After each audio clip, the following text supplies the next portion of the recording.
Everybody, my guest today is my friend Lynn Friesth. He's a fellow coach. He's a former corporate executive. And after completing a very successful career, and I think we're going to talk about your journey today, Lynn. Very interesting. Great company that you spend a lot of time at.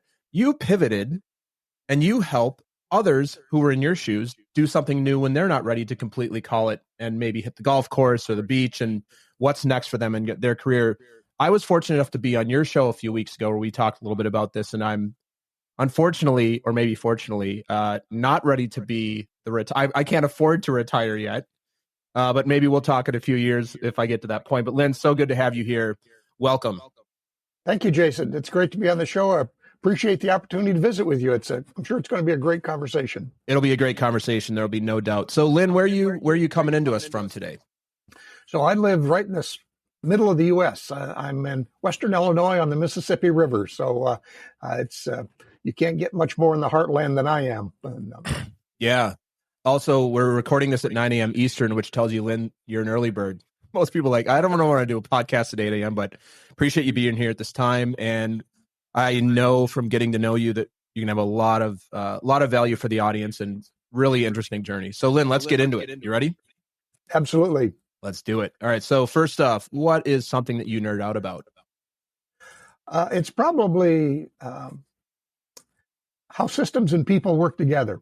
So my kids tease me about my large business book collection, but I love to see how things work. So books about how systems work, books about biographies about business people, how they shape their careers and stuff. So I love to sort of follow those rabbit holes, down those rabbit holes to see how does that really work, whether it be a different business or things that I'm unfamiliar with. So it's kind of I'm kind of a research. In fact, I've been called a professor. So I'm kind of a researcher at heart. Yeah, you're a researcher at heart. Have you, do you have a business hero? Like somebody that either you read their biography, their autobiography, or you just know enough about them to go like, that person really, like you see a lot of yourself in that person? So, and this is a recent one, kind of based on what I'm doing now. It's a guy by the name of Chip Conley. And he wrote a book called Wisdom at Work. And he had led a very successful hotel chain. He sold it. And then he got called in to work with the founders of Airbnb.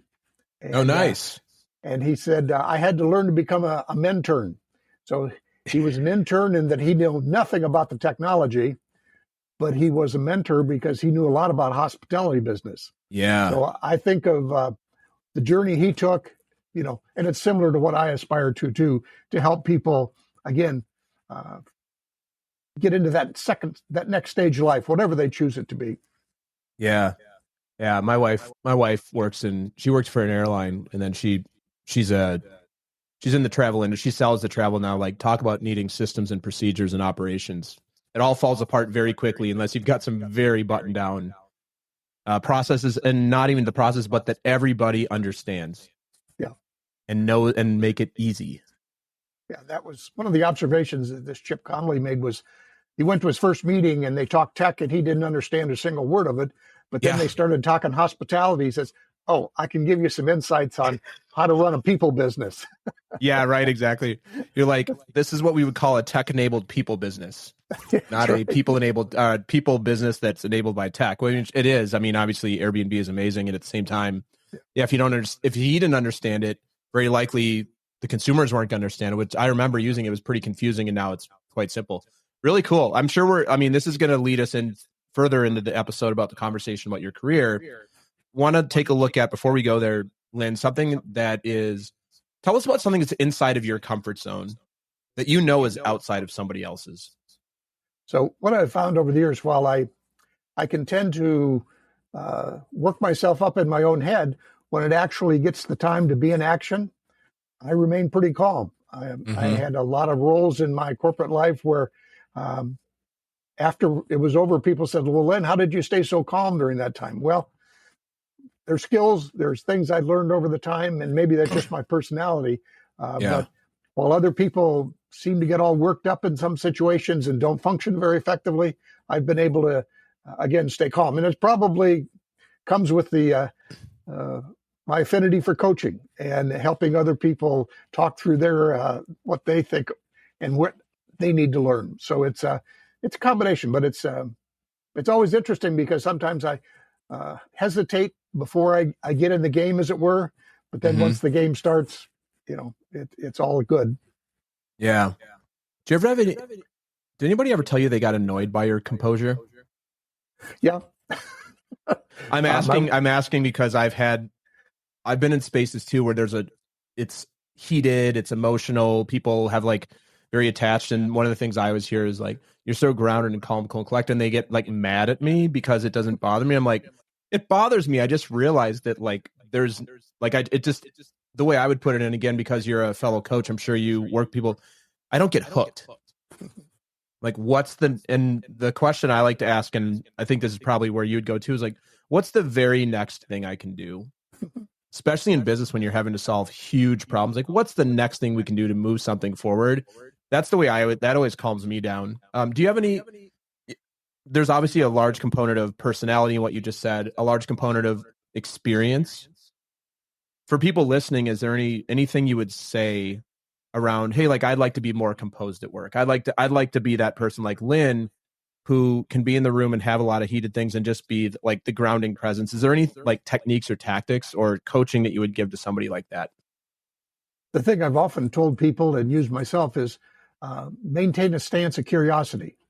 So whether you're going into something that's there's contentious and stuff, it's easy for us to flare up and say, I'm right, you're wrong kind of thing. And so I often encourage people, stay curious, keep listening. What more do you need to find out? It's I always remember the quote attributed to Abraham Lincoln saying, I don't like that person very much. I need to get to know them better. So it's that whole idea of can we listen and can we have a curious stance? I think really helps people. I love that, Lynn. Yeah, and it's so much easier to do when the emotions aren't high. Yeah, that's great. I mean, we're speaking my language now too. I was on your podcast. You've seen me speak. I think we're talking about level 2 and level 3 listening, which it's just easier said than done. Sure. Easier said than done. And yes, the power of curiosity. So what about something, Lynn, that is outside of your comfort zone that you know is inside of somebody else's? Well, it's as one of my friends have told me, Lynn, you have to be comfortable practicing in public. And again, I come from a corporate 40-year manufacturing background where you never made mistakes. You want to be 99% correct. And so now all of a sudden I'm out there trying to learn how to podcast, trying to learn how to do videos. And it's tough to say, yeah, I'm not going to be very good at this right now. And I think that's one of the things I try to help other people, who are trying to reinvent themselves. Hey, in your corporate life, you're always right. But now if you're 65% right, you're really doing great. Yeah, exactly. Yeah, it is. I made the same shift you have. And man, there's just no book on this, no matter what.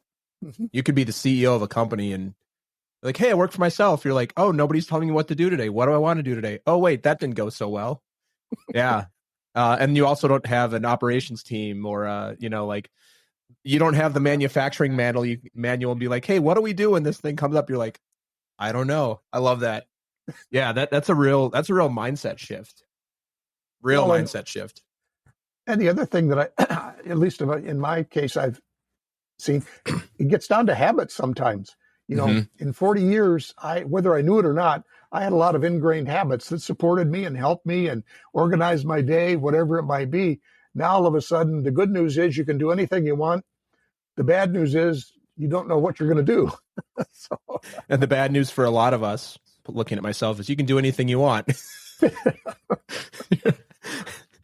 Nobody's going to come to you and go, so how are your KPIs this week, Lynn? And, your quarterly review or your year-end review, like, how did you do? What has improved? Like, it's definitely a journey. It's definitely not for the faint of heart, for sure, of just like making this shift.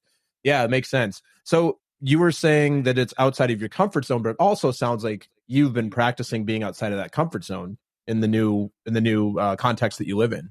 Yeah, and now I'll have to say it's been a journey. It's not that I'm there yet.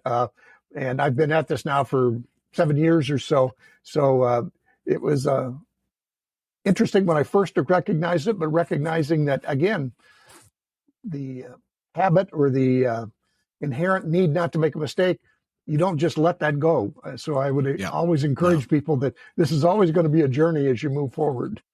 Yeah. The other thing I'll say too, since, we're in a similar line of work, is as a coach, you get trained. A lot of coaches are trained, but if I'm coaching you and you bring something, there's no manual for me to go reach over to my shelf and be like, so what's the right question to ask Lynn right now? I mean, there are books on coaching and there's some great ones, but it's not about that, really.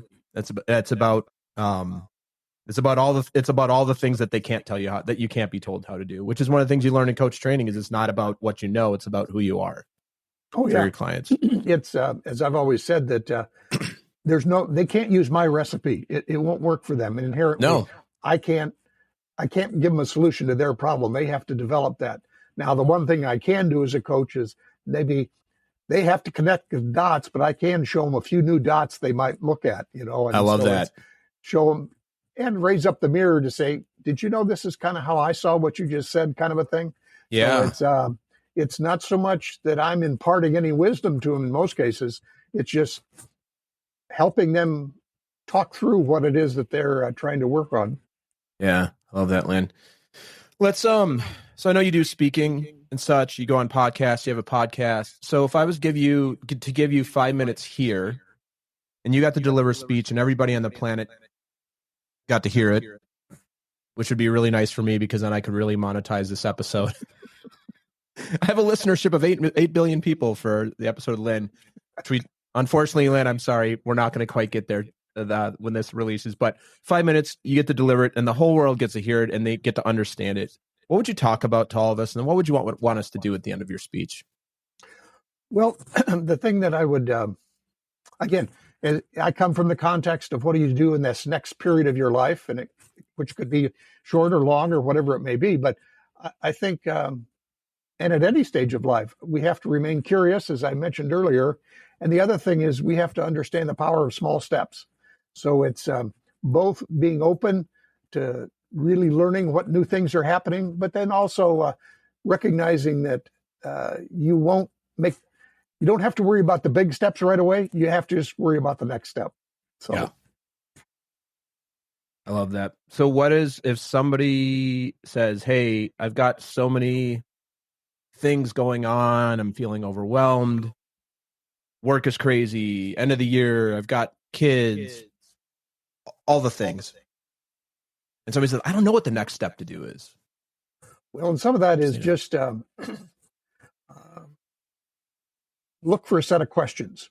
So, for example, I do have a handout, and we'll provide that in the show notes, I think. But please, yeah, it's but basically 5 questions that you can sit down at any time and just kind of work through. Now, these aren't the perfect questions; these aren't the only questions, but it's just something that you could do in 20 minutes and get a start on. So it's that idea of you've got a busy life. You can't just take a day out of that busy life and do something else, but you can kind of start collecting some thoughts a little bit at a time, whether it's just recording on your iPhone or writing in a journal. So that's where you start, was again with those small steps.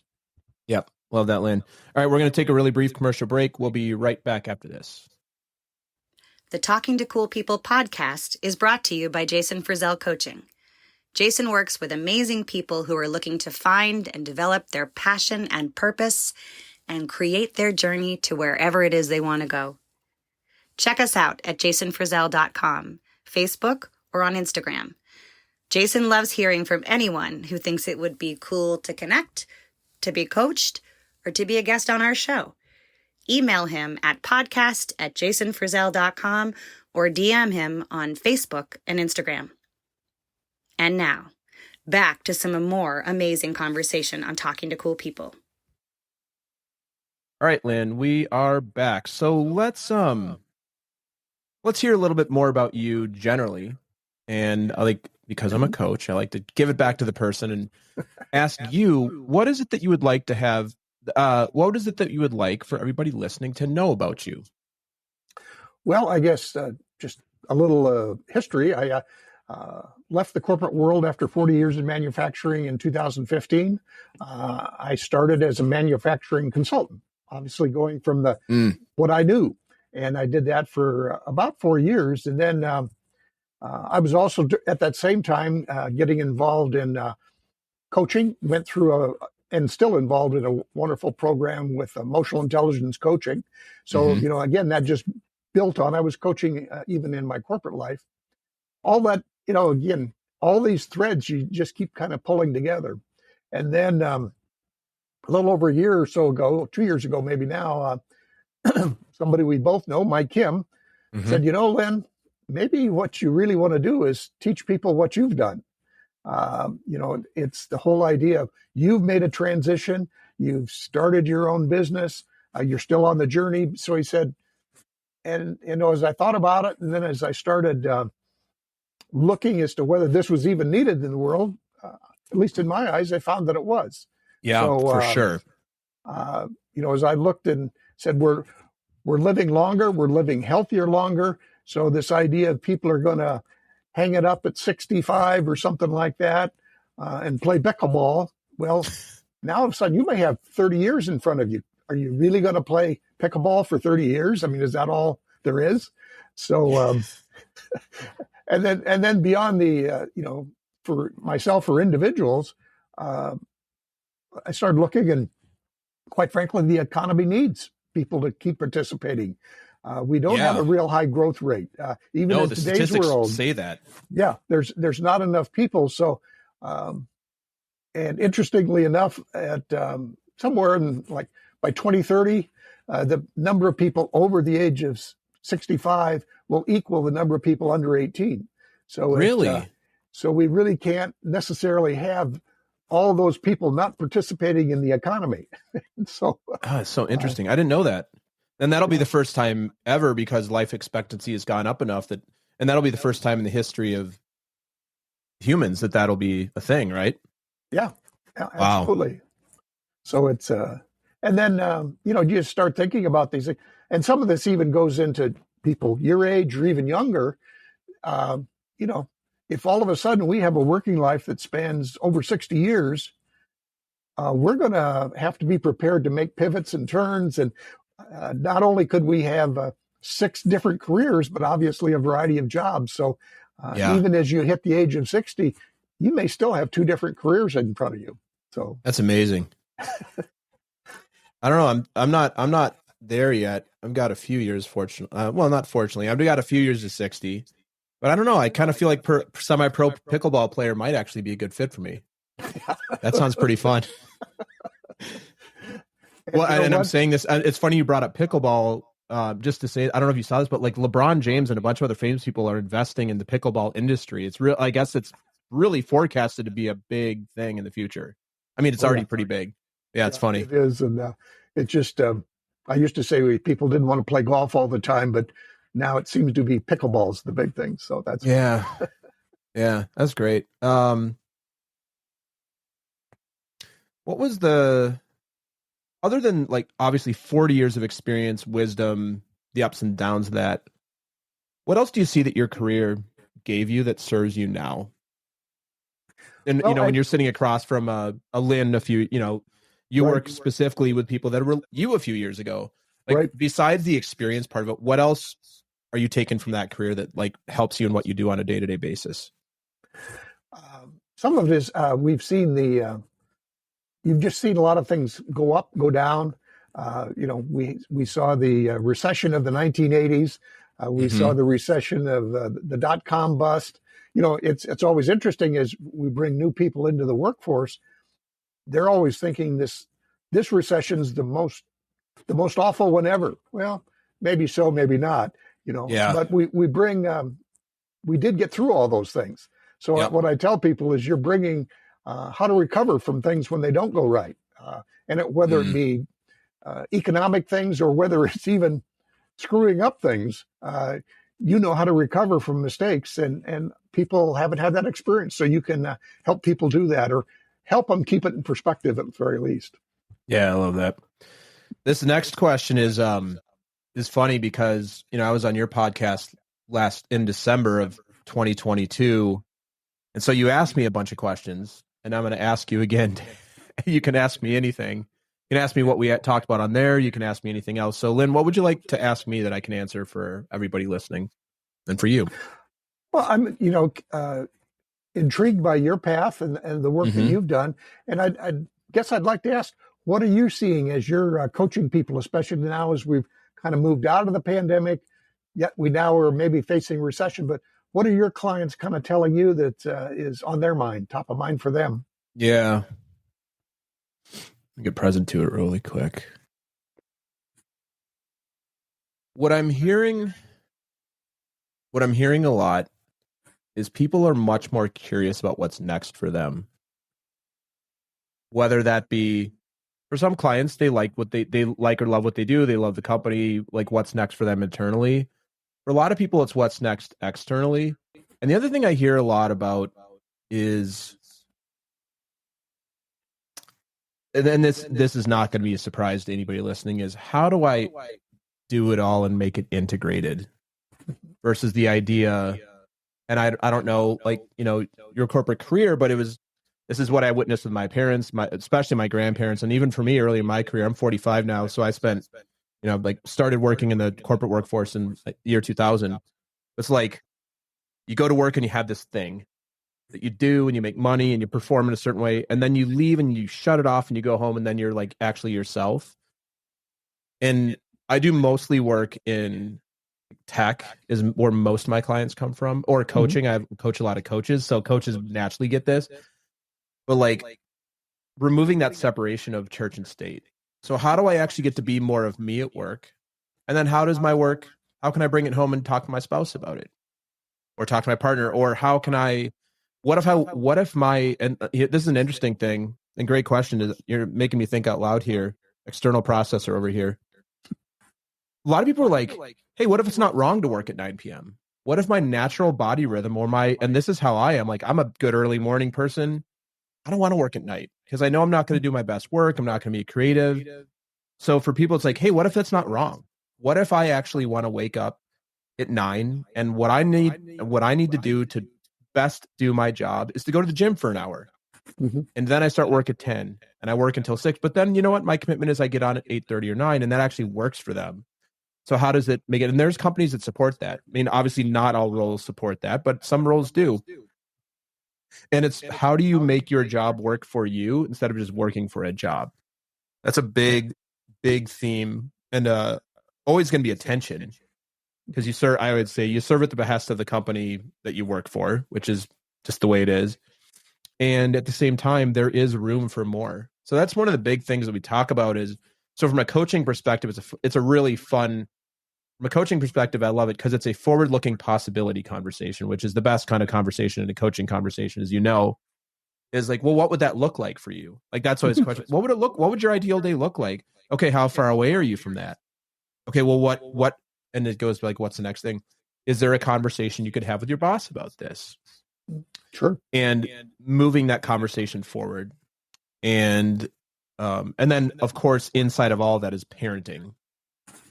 How do you get to go to your kids' conference at 3:00 and not feel like you're missing something at work? Or how do you have people cover for you? Versus, again, the separation of like, I have to take a time off work. Not necessarily. You have a mobile device, you have email. So those are some of the big themes I'm hearing. And then other people, it's like, do I want to work for somebody else any longer? Which I know is right in your sweet spot. Which is an interesting coaching conversation because I'm felt called to move out of coach mode and give the advice of like, it's going to take longer than you think it's going to take. And you know this from the branding part, like the branding, people knowing you, getting referrals. And I don't care who you are, unless you're just wildly famous, it's going to take longer than you expect. And the possibility there is like, what would that look like to do it now? To start side hustling, like maybe you want to be a semi-pro pickleball player. When do you go and like practice your pickleball and still maintain what you need to maintain your lifestyle, your family, and all those things? So great question. That's at a high level what I think the major theme that I'm hearing. And especially, I've met with most of my clients now here in early 2023. I think this is just a natural time when people kind of reflect on what's next for them too. Sure. Yeah. It's always interesting. Obviously, in the pandemic, we found out we can work remotely. Everybody did, or almost everybody did. And then I've always been intrigued by some of the corporations that say, well, we got to have everybody in the office. And yet in the next breath, they're very proud of how they have global teams, which obviously means they're not working all at the same time, nor in the same place. No. So it's okay. You can have global teams, but you can't have, some flexibility with the people that happen to be close geographically. Yeah. That's a whole unit. We could have a whole hour-long conversation about that and all the pros and cons. I'll just share my wife. My wife was not a remote employee until the pandemic, and her company flexed, and now she's fully remote. But it took the pandemic to do that, which is normal for a lot of companies. Yeah, and I think the other thing is, depending on the roles you play, sometimes in business life, we're very activity-oriented, and we don't recognize that what the value we're really providing is insights. And so for me and the people I'm trying to serve, that's probably where their value proposition is the insights. It's not, I can do 1,000 emails a day. It's no, I can give you an insight based on what just happened that maybe will help you lead you forward. Yeah. Well, my plan is, as you bring up this, we wrap this part up. My plan is that I have AI just respond to all my emails here very shortly. It seems like we're not too. Be like, hey, Chat GPT, can you go respond to these emails? I'm going to go and do the real work. Yep. We're not far off, right? We're not far off. Oh no, in fact, I've been on some calls where we've been talking about that Chat GPT, others like Jasper, all these things can do all the stuff that you routinely do. So the only way you'll stand out is how do you add your voice and your value to the conversations you do have. Yeah. Funny. I do facilitation at this tech community, and we were having a confidential conversation. And then after we were done, he's like, by the way, I had Chat GPT listening to the whole thing, and I'm going to put it in and see what it comes back with. And I was like, fun and confidentiality. And it wasn't good at that. But what we then did, and the reason I share this is, as we're talking about this really quickly, is funny. One of the things we do in this community is we look for really good topical discussions we can have with these groups. And so it was like ethics of AI. And the person who puts these things together, he's like, well, let's see what Chat GPT says about the ethics of AI. And it spit out a really polished page on the ethics of AI. I'm like, is this the beginning of the end for us, where we're like trusting the machines to tell us what the ethics of using the machine should be?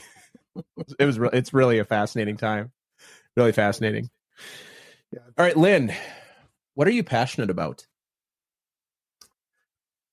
I guess a lot of it is just about learning new things, and helping people really grow and thrive. So I've always enjoyed coaching or helping people develop, whoever they may be, whether it's executives or I've volunteered for people that are trying to do startups as out of college and stuff. It's always fun to learn and help people grow and thrive. So that's really what lights me up. Yeah. Well, that's good. It sounds like you're in the exact right career for that then. Mm-hmm. Yeah. Very cool. What are you most proud of? I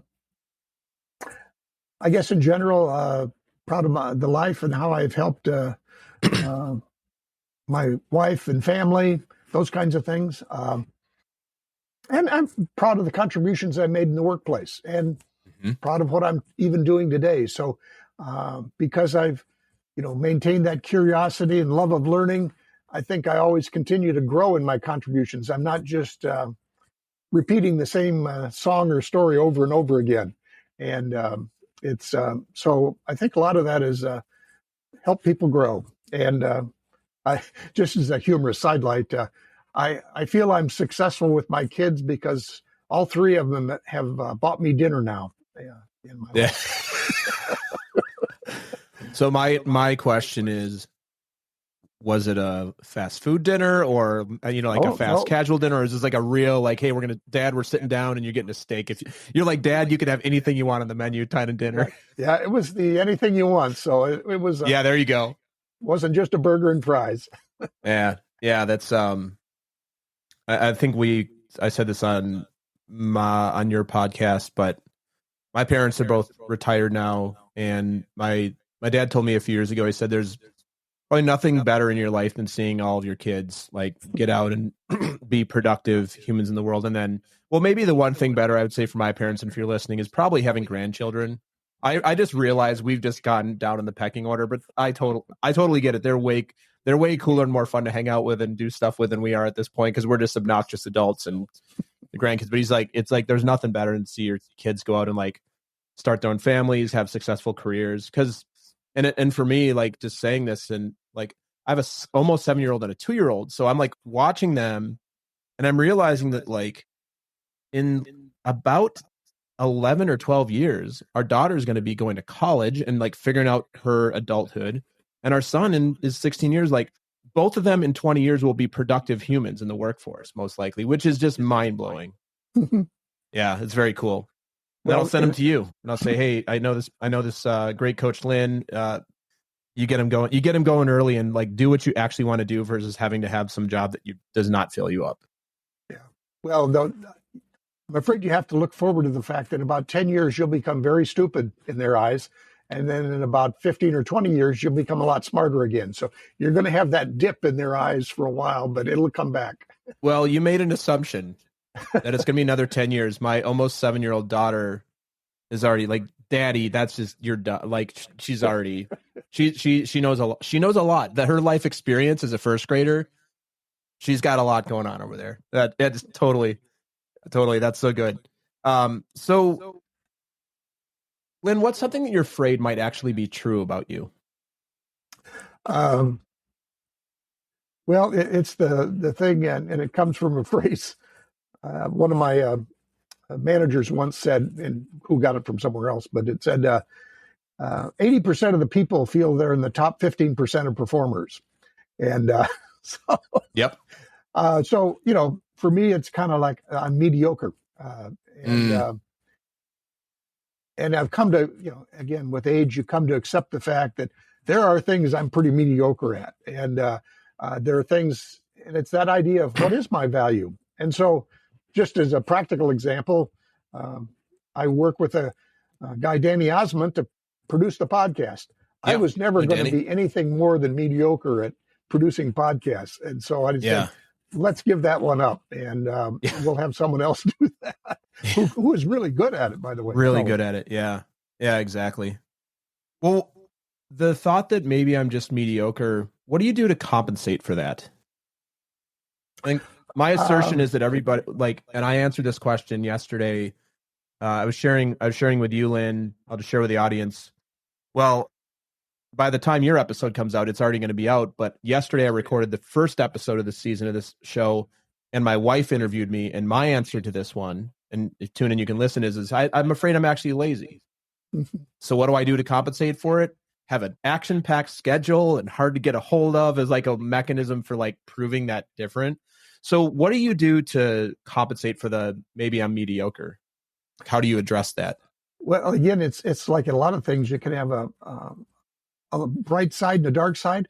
So I like to keep learning, but then unfortunately, sometimes if I get so focused on learning, then I'm not, I'll say, participating or sharing what I'm learning. Yeah. So it's to compensate, I get into learning mode, and sometimes, like I said, there's a positive side because yes, I am finding ways to create new value. But two, if you get too wrapped up in that, then you're not actually out sharing that value with others. Yeah. Love that. All right, Lynn, how do you see the world?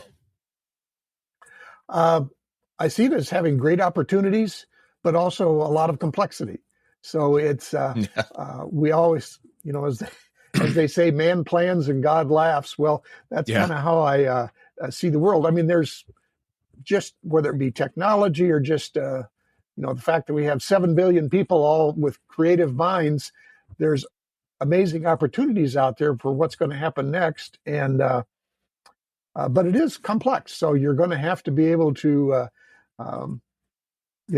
pivot, roll with the punches, keep listening, and because it is, it's not going to be, I'll say, straightforward, linear. It won't. Their 5-year plans are probably just not going to work that well. So you can have intentions and principles and those kinds of things, but you probably aren't going to have a detailed 5-year plan.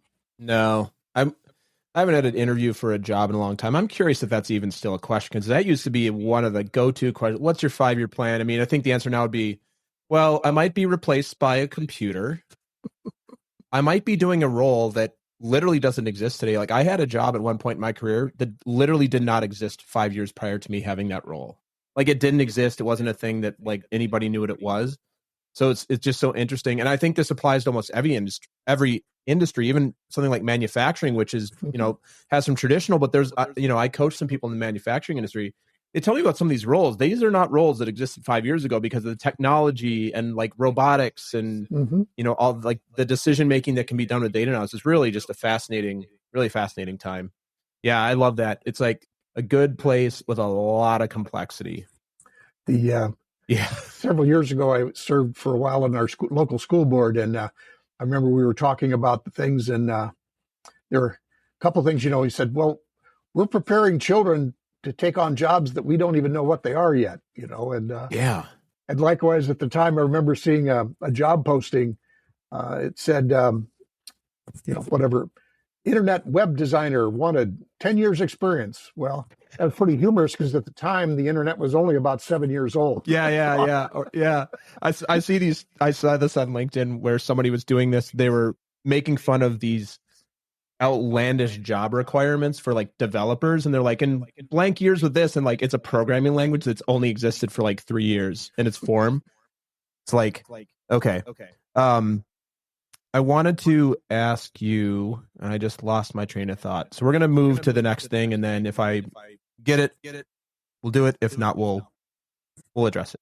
So Lynn, you had mentioned earlier, you've got something for the audience. So let's talk about that, what that actually is. That'll be in the show notes. And then I want to talk about how can people connect with you, learn more about you, listen to your podcast, all the good stuff. So let's start with what you got for the audience, and then next, how people can find you.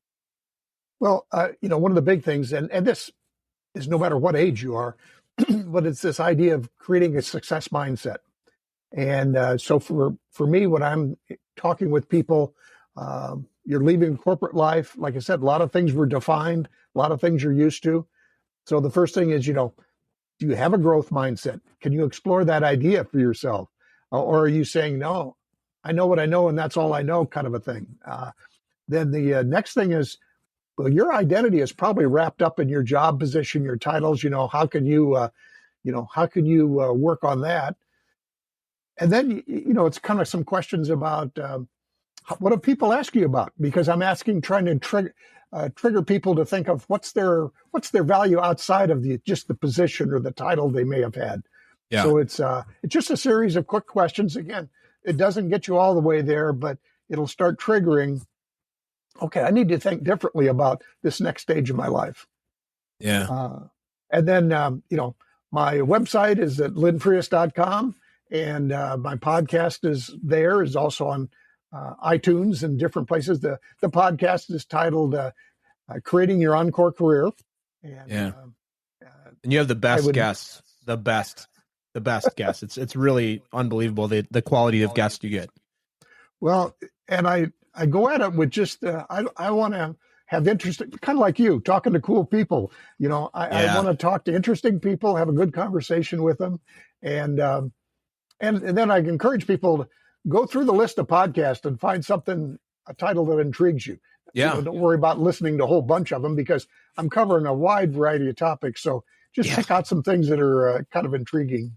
Yeah, that's great. Well, congratulations on everything you created, Lynn. It was so good to connect with you today. Look forward to our continued friendship and getting to know you and having you back on to dig into some of these really cool topics. Before we head out today, I'd love if you would leave us with some short and sweet words to wisdom. They can be from you. They can be from our friend Abe Lincoln, whatever John Lennon, I think, is the one who said, what is it? Life is what's happening while you're making other plans. It's like the non-God version of it. But whatever you got for us, what would you like to leave us with today to think about? Well, I guess I'll use one from Ghandi. And I've had this as a mantra of mine for years. And it's learn like you'll live forever and live like you'll die tomorrow. I love that. I think of it as we might have 30 years in front of us, even at at my age. On the other hand, we might have 3 minutes. So it's, you don't want to assume either one. So make sure that you're preparing to live for a long time, but then also live life such that you're complete if it doesn't go that long. So, man, I've never heard that quote. That's amazing. Yeah. I think I originally saw it on a Starbucks mug or something like that. But where all the best quotes come from, a Starbucks mug. If it comes from a Starbucks mug, it is universal truth. That's good. How would you like to be the person at Starbucks? Their job is to just select the quotes for the cups. Like, that would be a cool job. You're like, we need 50 inspirational, and I'm saying this because I'm addicted to Snapple. Snapple has trivia on the inside of their bottle caps. Like, who is that person who's like, okay, so your job is to find these things and put them on the things? Whole different episode to talk about that. Lynn, pleasure. Much love to you and the family, the beautiful children. I hope they buy you even more and more expensive meals. Enjoy those grandkids, and we will have you back again soon. Thank you so much, Jason. I really appreciate the opportunity, and it was a wonderful conversation, and look forward to more in the future. Yeah. Thanks, Lynn. Bye. Thanks for listening to another episode of Talking to Cool People with Jason Friesth. If you enjoyed today's episode, please tell your friends. Follow us on Instagram and Facebook, and give us a shout out, or take a moment to leave a review on iTunes. If something from today's episode piqued your interest and you'd like to connect, email us at podcast@jasonfriesth.com. We love hearing from our listeners because you're cool people too.